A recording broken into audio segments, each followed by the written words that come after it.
afternoon. I'm Raleigh Flynn. I'm the president of the Foreign Policy Research Institute. Welcome to you today. We're going to be talking about the Chemical Weapons Convention and issues surrounding the treaty's significance. And our host today will be the Director of Research and Director of FPRI's Middle East program, Aaron Stein.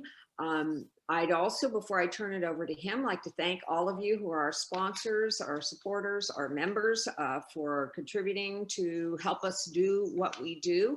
If those of you who are attending today and who aren't supporting us, please consider doing so if you're able. We can't do this without your support. Because we have so many panelists today with a lot of really interesting things to say, I'm going to turn it immediately over to Aaron Stein to take it away. Yours, Aaron. Well, thank you, Raleigh, and thank you everybody for tuning in, and thanks to all of our panelists. I'm going to go very quickly through everybody's bio because, as Raleigh said, we have a large number of speakers and a finite time to do it. So I'm just going to go in the invitation, in the order that's on our invitation. And then we will go roundtable style in moderated discussion. One of our first panelists is Miss Lisa Bronson, who has been a member of the National War College faculty since August 2005. And Ms. Bronson served as the Deputy Undersecretary of Defense for Technology, Security Policy, and Counterproliferation, and the Director of Defense Technology Security Administration between 2001 and 2005. We also have Tom Cataldo, who served in the U.S. government for over 36 years, combining careers in the U.S. Army, the Joint Staff, and the Arms Control and Disarmament Agency, and the Office of the Secretary of Defense. He was also an employee of the Organization for the Prohibition of Chemical Weapons, technical secretary. We have the Honorable Ronald F. Lehman, who is the counselor to the director of the Lawrence Livermore National Laboratory. Dr. Joshua Segal, whose claim to fame at FPRI is that he was a high school intern. But more recently is a freelance senior national security consultant for information warfare, arms control, and hybrid warfare strategies down in DC. We have Ralf Trapp, who is an independent consultant on chemical and biological weapons arms control. He worked with the GDR Academy of Sciences in the field of chemical toxicology between 1978 and 1990. And last but not least, we have Dr. John Walker, who was the head of the Foreign and Commonwealth Office's Arms Control and Disarmament Research Unit from December 2014 to May 2020, when he retired from the FCO. So as you can hear from the bios, this is actually an international panel and one that brings together a lot of, basically it is a who's who of involvement in this issue. So I'm just going to pose my first question to set the stage for our audience, and then we will go around in a row. So, Ron, I will turn to you first. Looking back on the Chemical Weapons Convention, all of you have incredible experience with this document, with its negotiations. Perhaps you can just set the stage for everybody and talk a little bit about the treaty and how it came about and the importance you ascribe to it, both for U.S. and broader national security interests. Thank you, Aaron. First of all, let me thank you for getting the old team back together again. This is a great experience for all of us. But secondly, your timing is good. The day after tomorrow would be the 30th anniversary of President George Herbert Walker Bush's speech calling for completion of the Chemical Weapons Convention and putting forth a timeline. And we're less than 2 years away from the 30th anniversary of the completion of the treaty and its opening for signature. The CWC was a major milestone in a very long history of trying to deal with poisons, other chemical agents, toxins. It goes back to canon law, the Middle Ages, through the early arms control efforts in The Hague in the 19th century and early 20th century in Geneva. And yet it was amazing that it ever happened because it deals with a very complex, difficult set of circumstances. Nevertheless, it did happen, and it helped solidify a norm against chemical weapons use. It provided for some transparency in declarations of chemical stocks and for verification of their destruction. And it created an organization to implement the provisions, the Organization for the Prevention of Chemical Weapons, the OPCW, which is in The Hague. It was the product of a very challenging negotiations, as the team members here will point out. It took a special window of opportunity, partly high-level interest, partly the end of the Cold War, partly the arms control revolution at the end of the Cold War. All of these things coming together created an opportunity. Not everyone may share my opinion, but I'm of the opinion that you couldn't negotiate it today. But we're lucky that we have it in place. And we're lucky that it created the OPCW, which gives us an instrument that has kind of evolved from being kind of a routine arms control monitoring organization to a real tool of the parties and the UN Security Council on broader international security issues related to chemical weapons. I think that the bad news is that chemical weapons are back, that we face challenges that, while we recognize some of them in our debates and they reflected in some of the negotiation of the specific provisions of the treaty, we nevertheless have the prospect that the new political volatility and the shakiness of the international security architecture and norms is combined with the advance and spread of latent dual-use technologies that are quite revolutionized in the chemical area. And by the way, the boundaries between chemical and biological were always fuzzy, but the technologies today enhance the risk there. And then there's the issue of non-state actors. And if I were going to highlight one thing that really bothers me, is that to some degree, we put a lot of emphasis on norms and the notion that people would be shamed by using chemical weapons. We're now faced with at least the possibility that some actors out there actually want you to know what they're doing. They want to use chemical weapons to signal. So this is not such a good environment we're moving into. So let me stop there, and I hope that sets it up for you. It does, and I neglected to say in my intro that please use the Q&A function at the bottom of the screen for questions. We will take them at the bottom half of the hour, and if the Q&A function isn't working for you, just type them directly into the chat. With that, Ralf, I'm going to turn it over to you when you can pick up on the conversation. Right. Well, that's not an easy one to follow up, actually. Let me start by stepping one step back and trying to address a little bit what were the issues that we needed to resolve when we discussed how the Chemical Weapons Convention should be structured, what it should regulate, what it should not regulate, and what were some of the challenges that we faced in this process. And to some extent, that reflects also where the treaty came from. It was clearly born in the context of the East-West conflict, the East-West relationship at the time, and as a tool, seen as a tool to minimize the impact of certain types of weapons or get rid of them if possible.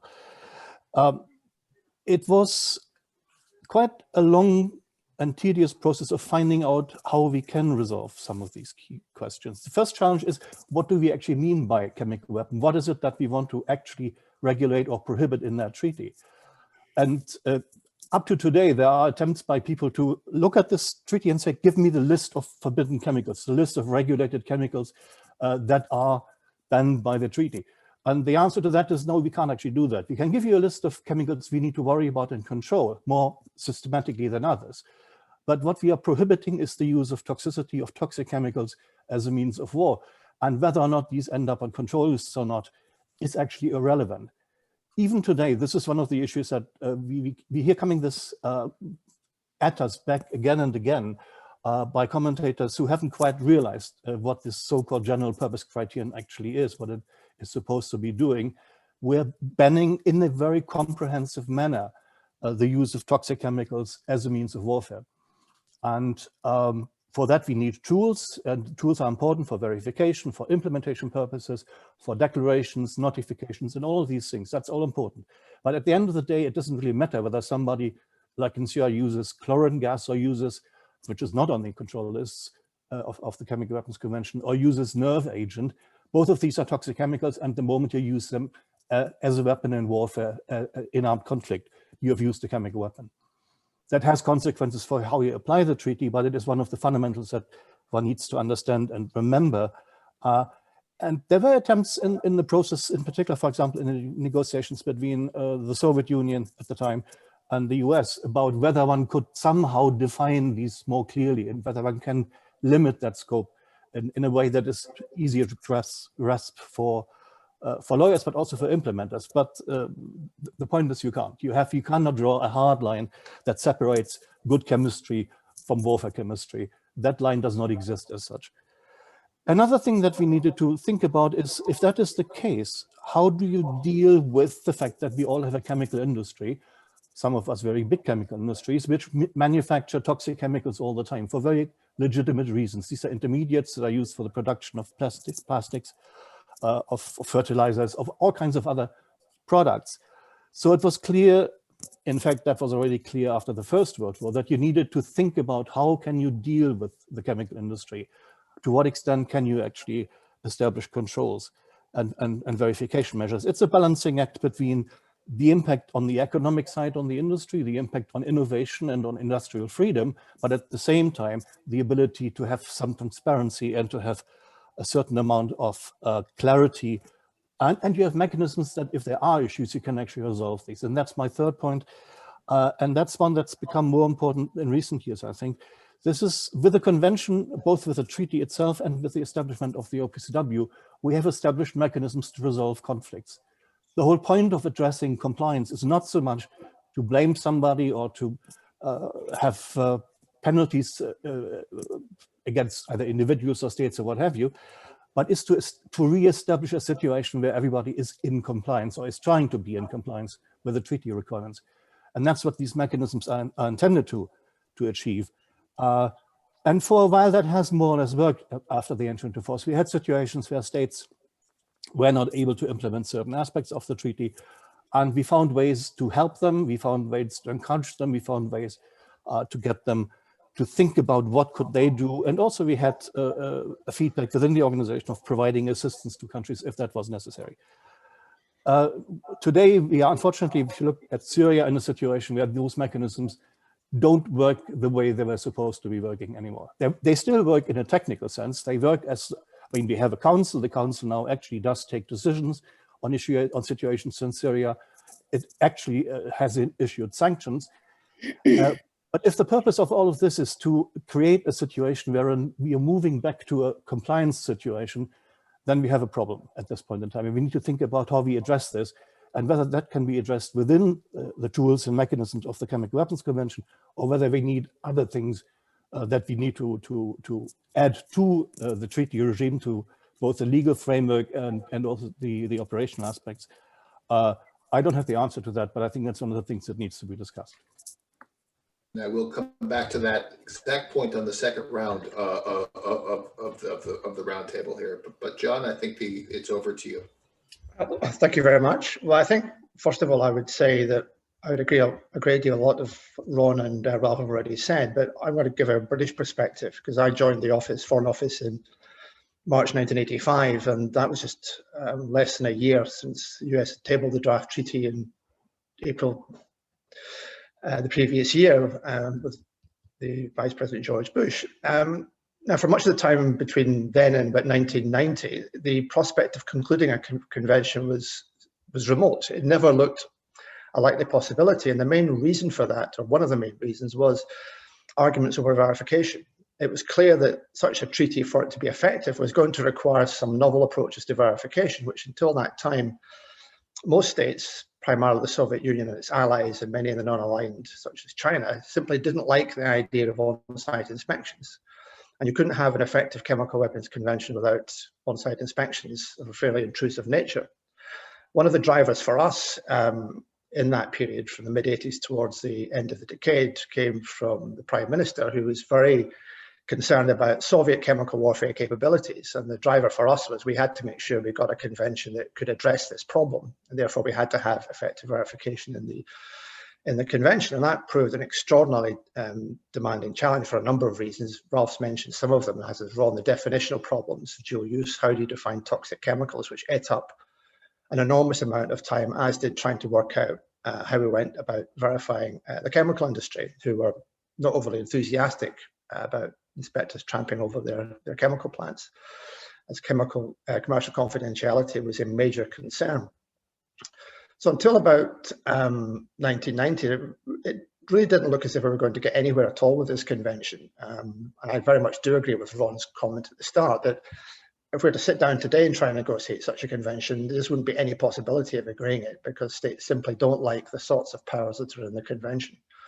And as we've seen all the arguments in the last 2 years in the Executive Council and the conference, gives you reasons why that would be the case.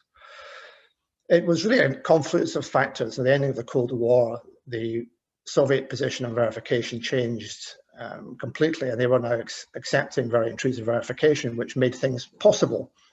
And of course, in the background, we'd had the experience of the Iran-Iraq war, which reminded everyone that chemical warfare wasn't just an academic issue or some sort of diplomatic parlor game. This had real consequences, and people were dying on battlefields, and people were still suffering years after exposure. So we had that in the background, and that opening to make verification possible really was the window that allowed us to conclude the negotiations with various chairman's texts, primarily read by the Germans and the Australians, to get us across the line.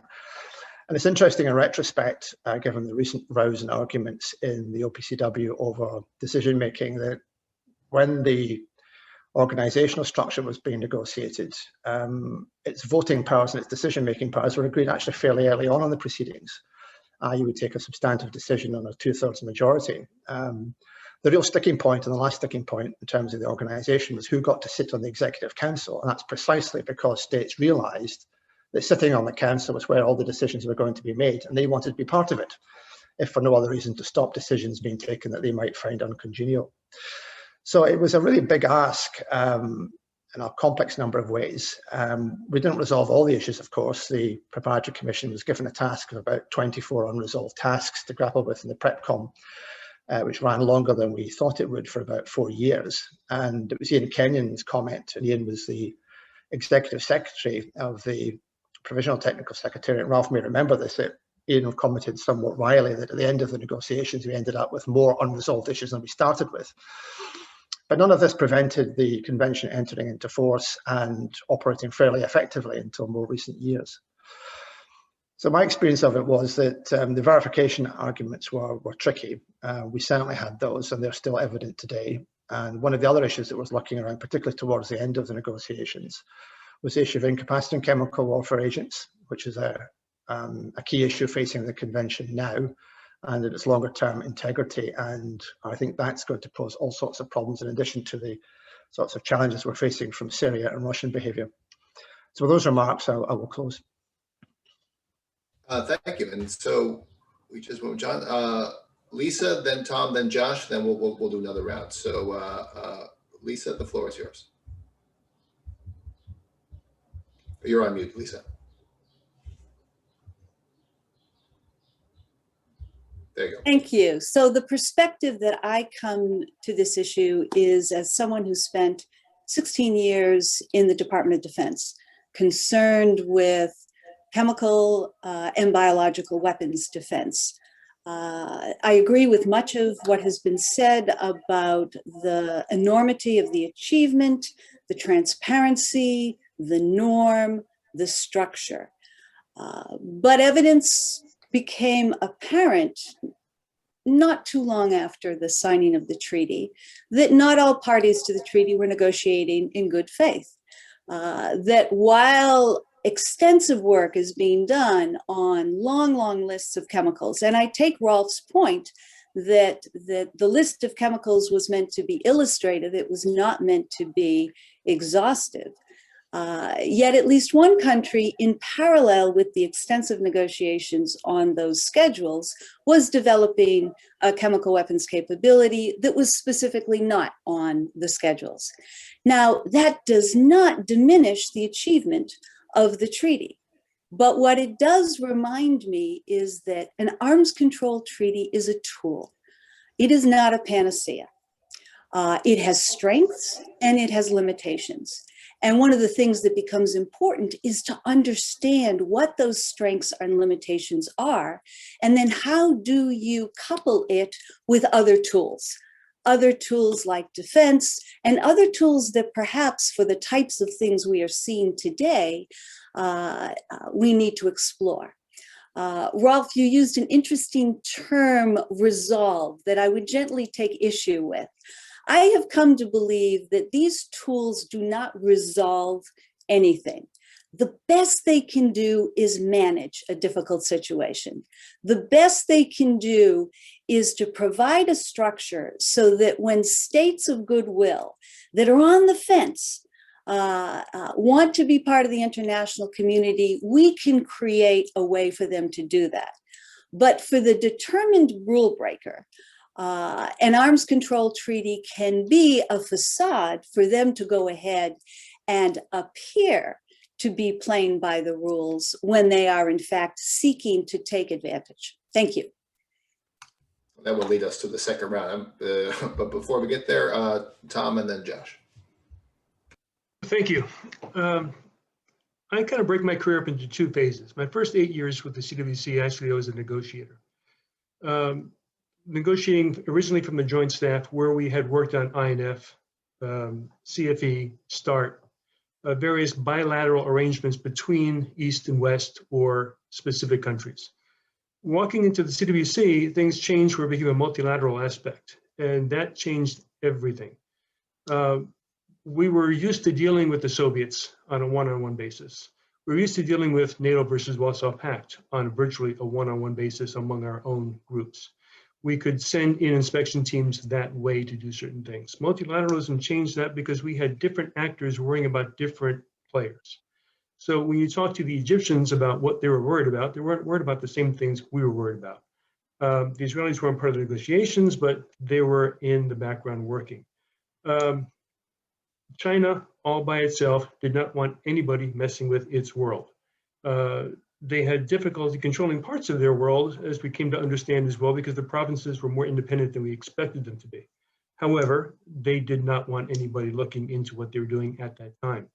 As Ron said, the breakup of the Soviet Union, the collapse of the two-power world, brought everything to the front where we can actually work, and we did. And there was a window of opportunity for this treaty and the Comprehensive Threat Brand Treaty, TTBT, to come through that window at that period. Important to know is that we developed the technical secretariat to be the other party doing the work for all of us. It would not have worked if the United States were the inspectors, or the French were the inspectors, or the Soviets or the Russians were the inspectors. We put someone in place that could do the inspectors as a trusted third party. Big difference between what we had seen and had before. We had the IAEA, but this was a little bit different. We had to train the inspectors. We built the inspectorate during the preparatory commission, came up with a lot of solutions, a lot of different problems. A couple, as mentioned, were missing. We couldn't solve a couple things. I say couple because there were so many others a couple could have gotten through. The last 20 years dealing with this treaty was as an implementer, as a treaty manager for the Department of Defense, ensuring that we complied with all the provisions of it. So what I set ourselves up to do, I had to obey. That was a big turnaround. Now, how do we ensure that the inspectors only see the right things while they're inspecting? We don't want to do tech transfer. I learned all about export controls and tech transfers doing this. And we didn't want to teach certain kinds of people how to build chemical weapons when we taught them how to destroy them or how to inspect for them. It was a tough couple of years to get our installations, our Navy and our Army particularly, ready for inspectors that they had never seen before in places they never expected them to be. We learned a bit from START, a little bit from INF and how to draw corridors and how to draw perimeters. we could spend hours talking about challenge inspection and how we developed circles of hell for perimeter after perimeter after perimeter that got narrowed down to just a few at the end result. But that was a safeguard for our non-chemical related activities that we wish to protect. So as an implementer, I saw it from that side for much longer. I think we did a pretty good job giving the International Inspectorate a warn over the world view of what we were doing without revealing things they should not have seen. So I'll just leave it at that as a challenge. And Josh, the final word is to you.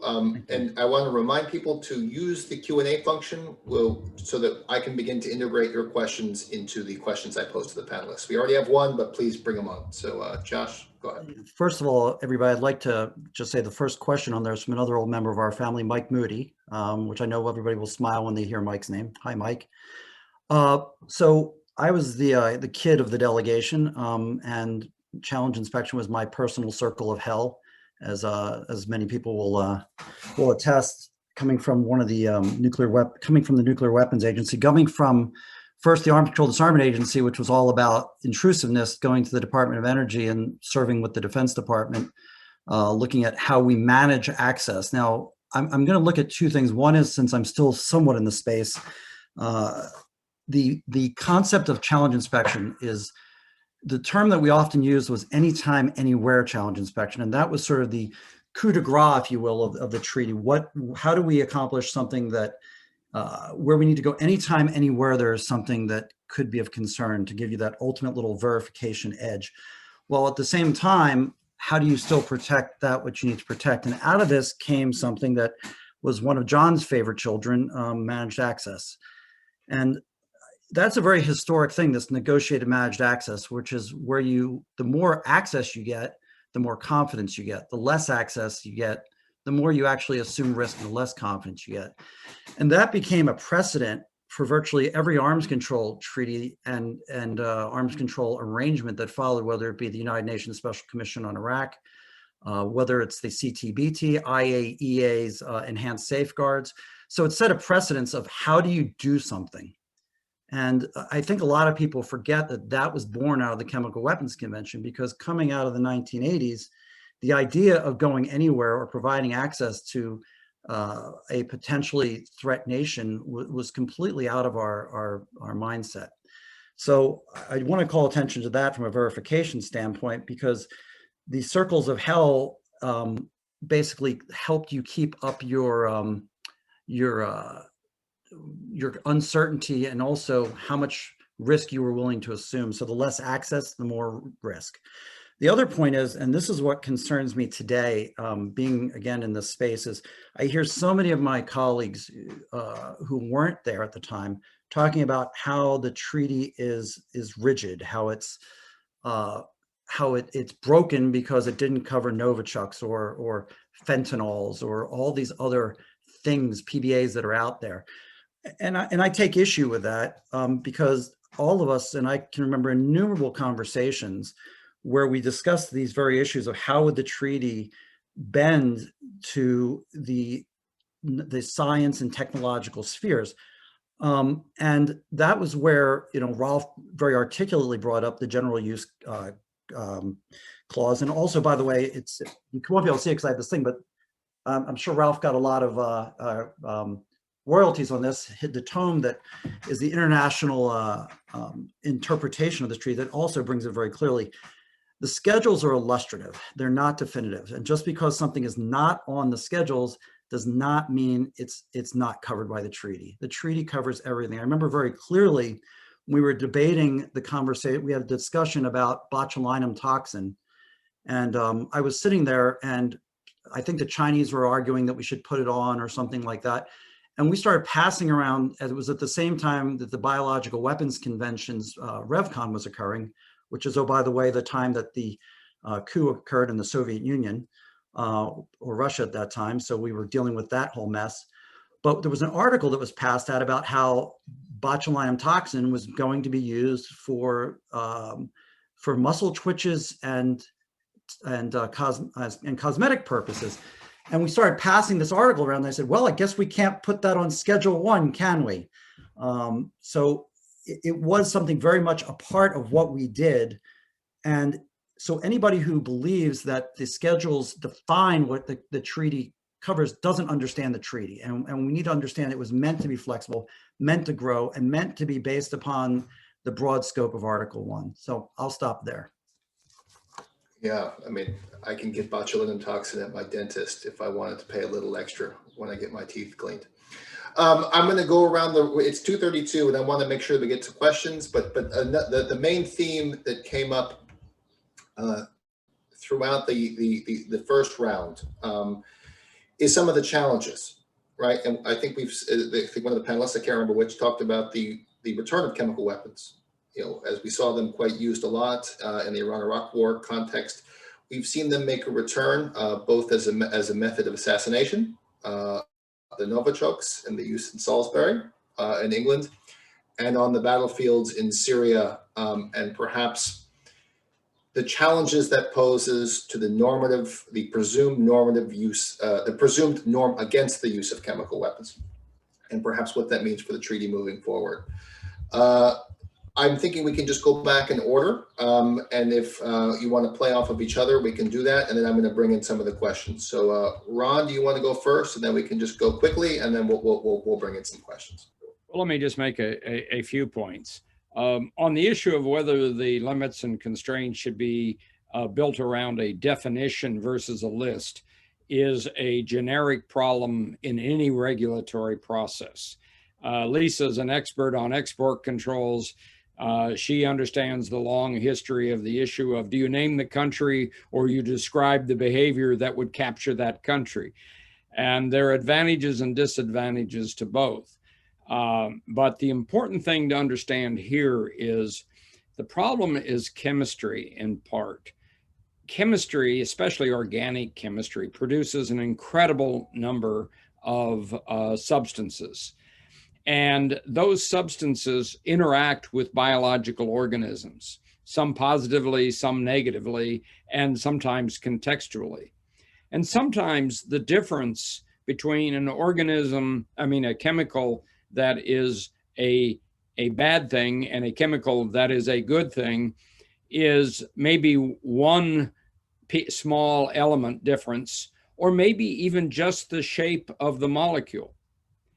And the pharmaceutical industry and the chemical industry are trying to exploit high performance computers to do designer chemicals for positive purposes.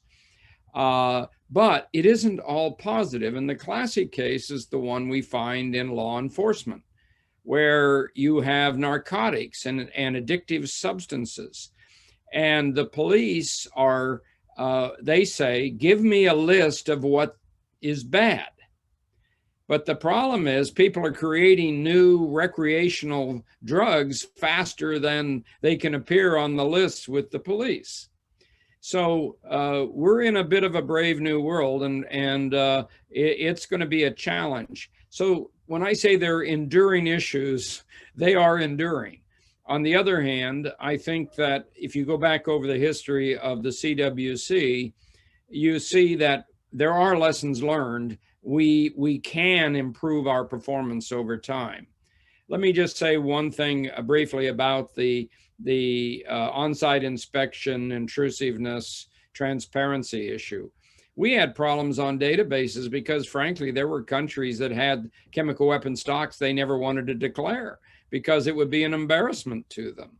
But we insisted we have to have a database. We have to know what we're dealing with.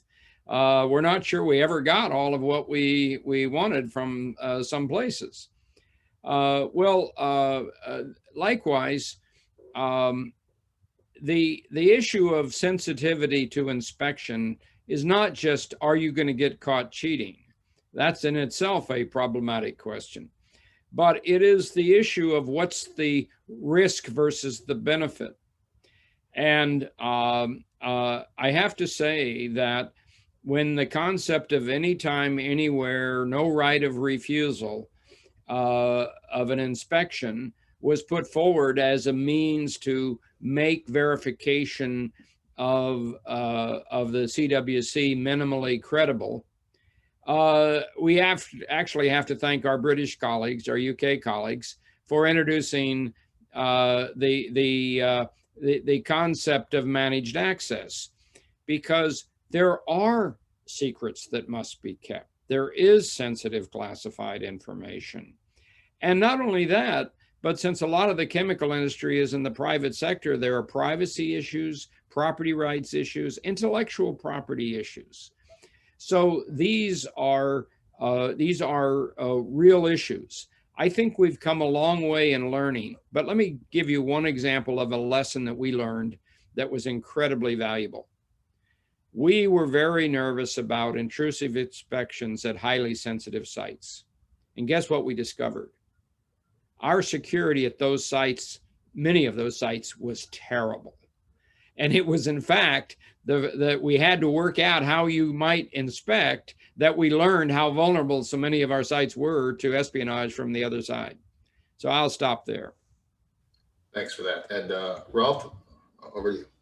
Yeah, I want to come quickly back to what Lisa said when she took issue with me using the word resolving a compliance issue. And I entirely agree with what you said. It's not resolving as such. It's how do you manage a problem? What do you do when you have indicators there that there is an issue of non-compliance? What do you do? And it's not just about taking decisions in an executive council or getting a resolution through the Security Council if you're very lucky, but it's also about how you react and respond otherwise. What are the other tools that we use inside, but also outside the realm of the convention? One of the things in my mind that we were lacking over the past 5-6 years was, in fact, this informal but highly important political interaction between some of the key actors, including Russia and including China, outside of the public domain, outside of press conferences and public meetings, but with an attempt to find out what was actually going on, what were the intentions behind certain acts, and what can be done about it. And can we find some kind of common position to move forward? Because at the end of the day, the question really is, are all these countries still interested in the treaty, and are they all still interested in having an organization to implement the treaty? Both of them are to some degree challenged here, and both of them we need to think about how we deal with them into the future.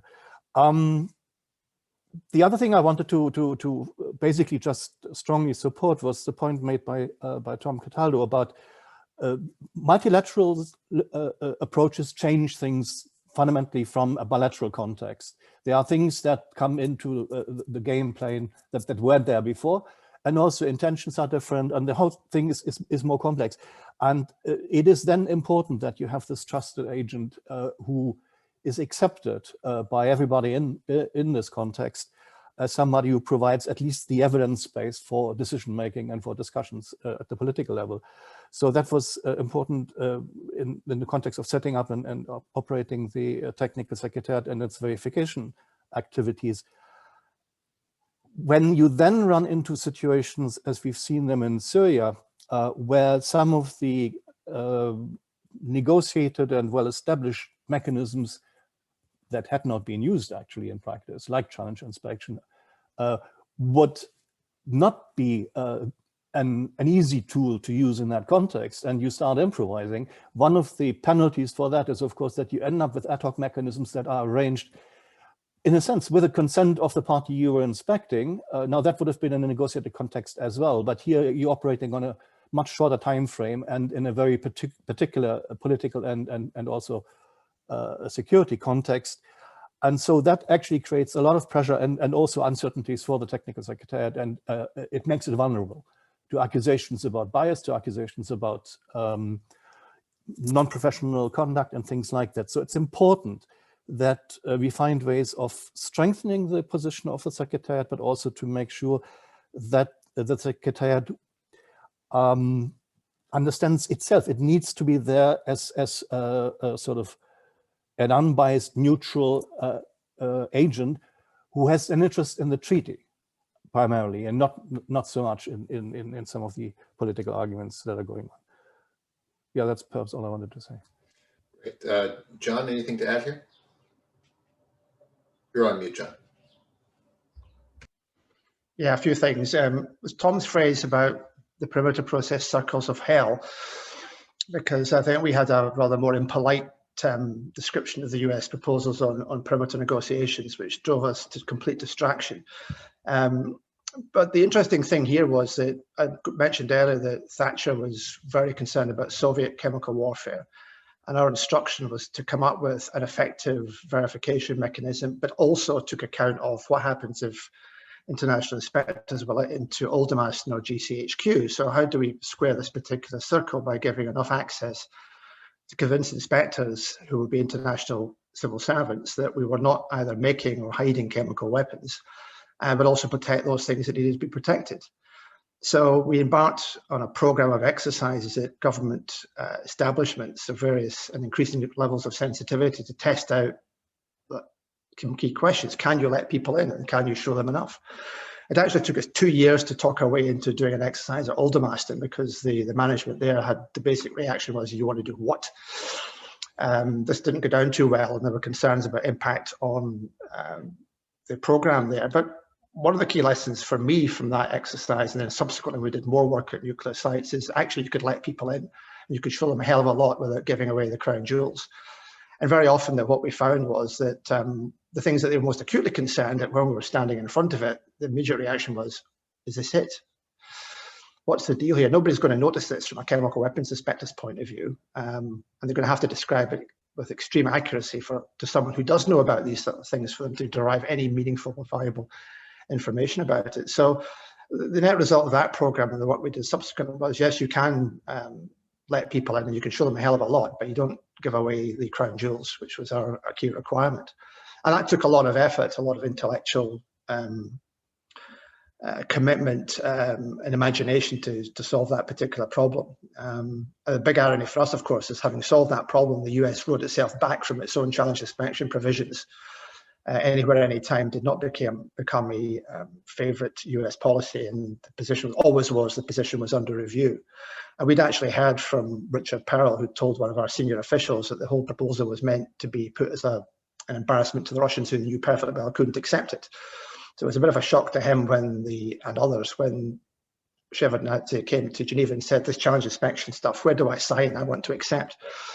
So that was one of the most unfortunate dynamics of the negotiations. And I'd also come back to Lisa's point about managing problems as opposed to resolving them. I think that's absolutely right, because it's a never-ending process. It doesn't stand or fall with a single meeting of an executive council or a conference. You have to keep struggling to maintain the effectiveness of the convention, which is essentially what the UK and other like-minded countries have been trying to do over the last 5 years.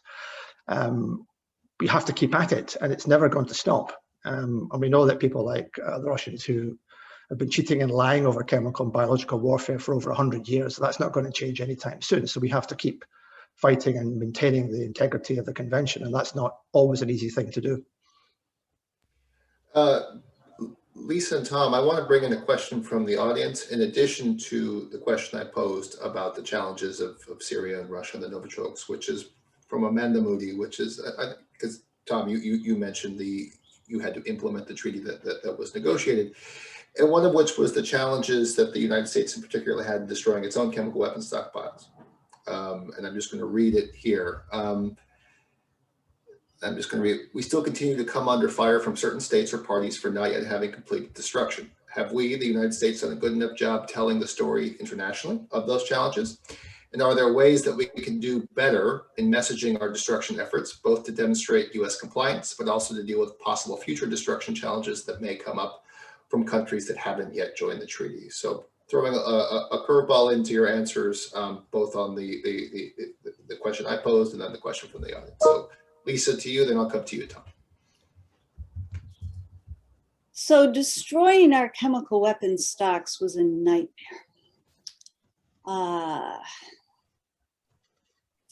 The first thing that happens is, where are you going to take all this stuff to destroy it? And every state governor has an attitude, understandably, that you're not going to cross state lines to take that stuff from there to here.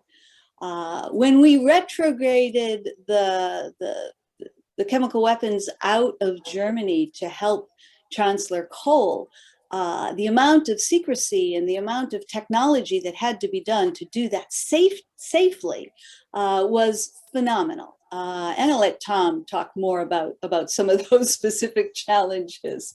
But I think what the US can do that we do better than anyone is to be open and transparent. So let me share with you a related experience that I had. It was secret then, it's now totally open. In the late 80s, early 90s, we hosted the first Soviets, and then they became Russians, at our former biological weapons facilities. And we were totally open. We went to those sites and we went ahead and we said, here we are on Dugway Proving Ground. Here's the map. There's a helicopter. Where do you want to go? And so we demonstrated with our openness that yes, we had a former program. Yes, you see a couple of remnants. Those aren't mothballed. Those are things that were just too expensive to go ahead and move. And so I think we demonstrate by our behavior with our openness. But I think the second thing is, and this has already been mentioned, but I want to reinforce this, we need to support the work of the Secretariat. What I learned when I went into Soviet dual-use facilities was that I needed a no-kidding process engineer next to me who understood what was consistent and what was inconsistent with a permitted use. We need to support those kinds of experts. We need to support their training and their recruitment. But then we need to go back to roots that we once had that I fear we've lost. And that is good old-fashioned multinational diplomacy. That when we have an allegation of use, you just can't leave the international structure in The Hague out there on a limb.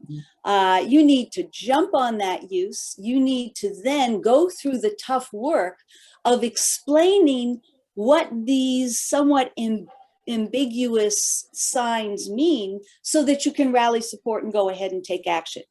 What we don't want is a repeat of what happened in the 80s, when even though there was an investigation and a couple of resolutions, the international community really didn't do a whole lot when Iraq used chemical weapons against Iran. Now, that was before the Chemical Weapons Convention was signed. But that kind of behavior where you don't see this as a continuum, where it's not enough to have technical inspections, you then need to back that up with coordination and diplomacy, I think is essential to deal with the kinds of new challenges that Ron and others have pointed out have happened and may continue to be on the horizon. Thank you. Thank you. Tom, over to you. Sure, give me D-mails to talk about. I wanted to talk about negotiated consent, Ralph's term, which is where we ended up learning how to undergo inspections. Part of that is undergoing inspections at our destruction facilities. Welcoming in inspectors, housing inspectors, giving inspectors training so they can walk through the facility in hazardous material, overgarments and whatever, and adhere to our safety concerns. I think we have been open, transparent, and you can never satisfy everybody who will say, you were supposed to be done in 2006, and you say you'll be done in 2023. Where's your credibility? And I take it, I understand it. We've dealt with that all those years. 2023 is a long way off when you consider we negotiated this thing in good faith, saying we'd give ourselves 10 years to finish the work. Each facility, each storage facility had to build its own destruction facility. Each state decided how they would go through their technology. Some decided through neutralization rather than incineration because fire is very bad. Everything has been working fine. There's no safety concerns, no other problems, but that was our guiding light. We're not going to hurt anybody hurrying up this process.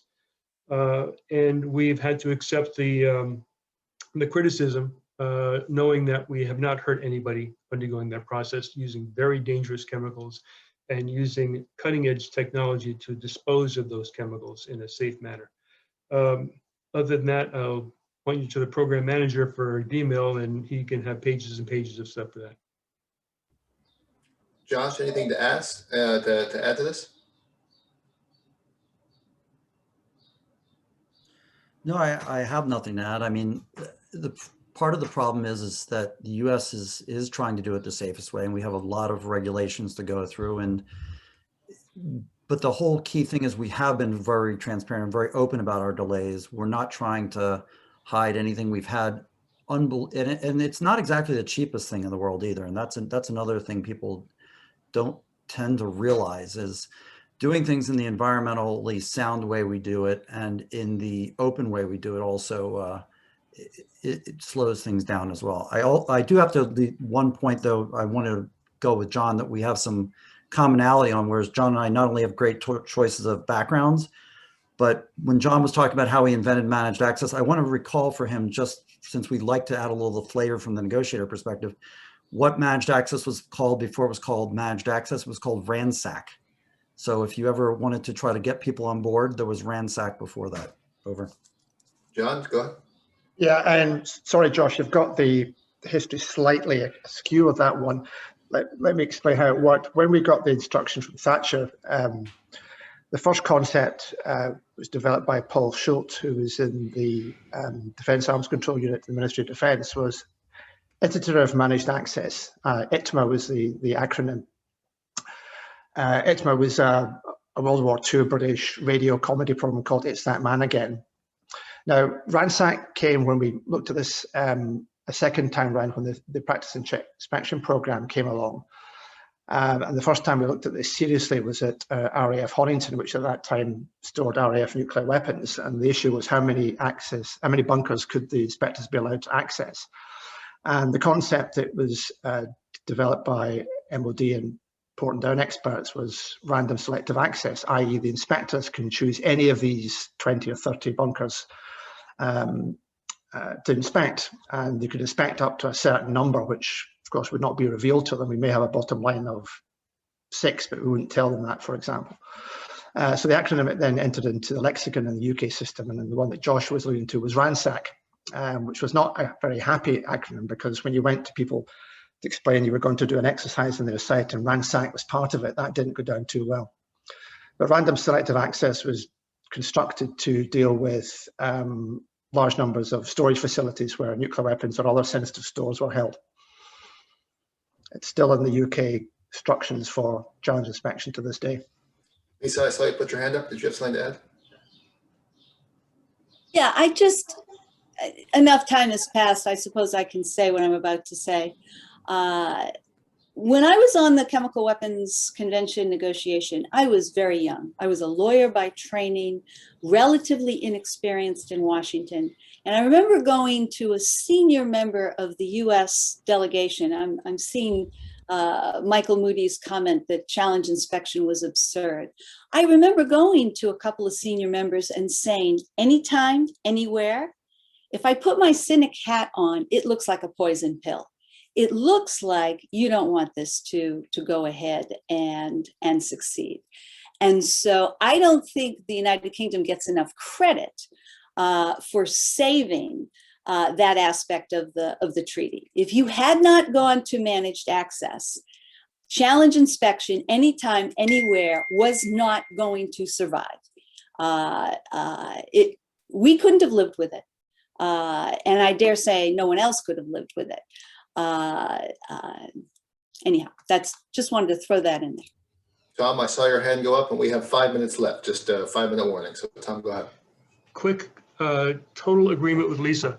There were poison pills. We said anytime, anywhere. The Russians, the Soviets came back and said no right of refusal. They challenged us with our challenge proposal. And we were locked in that for years until the first Bush administration said, fix the problem, let's get through this treaty. And we took solutions from the British. It took a lot of convincing internally to let that happen. I actually breathed in the tank several times to convince our joint staff to let this go through. I was thrown out the first time. It got fixed the second time. We went with our first proposal. Can I ask a general question to anybody who wants to take it, which is perhaps, we often treat Syria as a problem case, but one I think that's often overlooked is some of the successes, even if the declaration wasn't complete. in the destruction of some of the chemical precursors in very difficult situations. Is that something that we could learn, or is it the lessons to be taken from that, not just from the negative perspective, but from the positive perspective? Anybody want to jump in there? Aaron, John, I might make just a general comment. Ron and John, okay. When you look at this, what was the situation on the ground in Syria? You had a major civil war. The uncertainty of the Assad regime ability to survive was manifest, and there was great concern about what might happen with these chemical weapons. It is an amazing accomplishment to have developed, working with the OPCW, the ability and the agility, including in treaty provisions and interpretation, to be able to get those stocks out safely, non-violently, and to destroy them successfully. It was a major team effort internationally. So on the one hand, I think what it points to is a very successful phase in the evolution of working together with the OPCW. That's the good news. The bad news is that to some degree in the broader geopolitical environment, that involved in some ways the Russians getting more active in Syria and may have even perpetuated the survival of Assad. So everything we do in arms control takes place in a broader context. Whether those things would have happened anyway or not, you know, people can debate, but everything we do takes place in a context. But, and let me make one comment on CW destruction in the US, and I agree with just about everything everybody has said. The first briefing I ever got in the early 80s on how we would destroy our stocks suggested that it could be done for under $1 billion and by the early 90s. It looks like most of the stocks have been eliminated, and there's just a small amount left. And at least there's been some real improvements lately. And there's some prospects that this will be done in 2023, which of course is the year that is the 30th anniversary of the Chemical Weapons Convention. So you might want to get us all back together again in 2023 and say, well, A, would we still say what we're saying? And B, did we actually ever get rid of the stocks? We can do it in person, hopefully. John, the final word is to you, then I'll close this out. Well, thanks very much. Just to say on the operation in Syria to get rid of the precursors, I think I very much agree with Ron. That was a major accomplishment, a major international effort, given the legal, practical, engineering challenges to get that done. And that involved a lot of effort by a number of governments and industry in Western countries. So that was a success story, undoubtedly. Of course, the bit that's not the success story is the persistently under-declared stockpiles and continued use in Syria. There's also, just as a footnote to this, we had a parallel operation in Libya where a number of chemical weapon precursors were also removed out of Libya as well, for similar sorts of reasons to prevent them falling into the hands of terrorists. So it set a very important precedent that when the international community puts its mind to it, it can accomplish quite a lot when it comes to chemical and biological warfare disarmament. Well, I think that's a great positive note to end on. We had a lot of good questions in the chat that I was unable to get to. So with that, I apologize, but I think you all know Michael Moody. And so I leave it to all of you to follow up with him privately. I want to thank everybody for attending. Thank you all for joining us. This has been an enlightening conversation. I'm happy to do it again, Ron, if you want to bring the band back together. For those who want to get more involved in FPRI, head on over to fpri.org, check out what we do. And if you are so inclined to become a member, we are always accepting memberships, and we would like to welcome you into our world. So with that, thank you everybody, and have a nice rest of the day or evening, depending on where you are in the world.